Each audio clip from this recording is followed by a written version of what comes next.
Ed, for today personal tip po, ang aking personal payo for today. Ang personal na payo nito ay para sa mga kalalakihan. No? Kung sakaling mang may plano ka na mag-asawa o meron ka ng asawa o meron ka ng pamilya, no? Ang payo nito ay para sa iyo at ang pinapayo ko ay kung kaya mong ibukod o kaya mong ihiwalay yung family mo sa, alam mo na, sa poder ng parents mo or sa parents niya, mas makakabuti ito. Bakit ko nasabi yan? Dahil una sa lahat, mas maganda pa rin kasi kung nakahiwalay kayo dahil nandyan yung part na meron kayong sariling privacy bilang isang couple, bilang isang pamilya, no?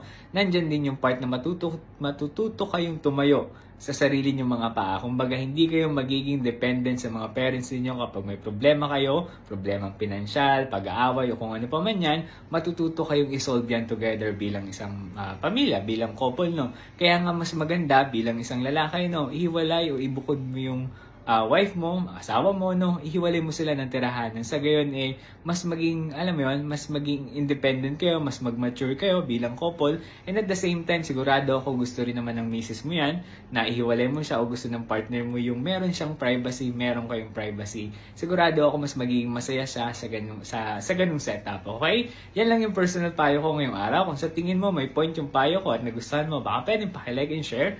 Pwede mo rin palang bisitahin yung YouTube ko na Ed for Today at pwede kang mag-subscribe. Pwede mo rin pala akong i-follow sa TikTok, no? At pwede ka rin pala mag-send ng stars kung nagustuhan mo tong content na to. Yun lamang, salamat.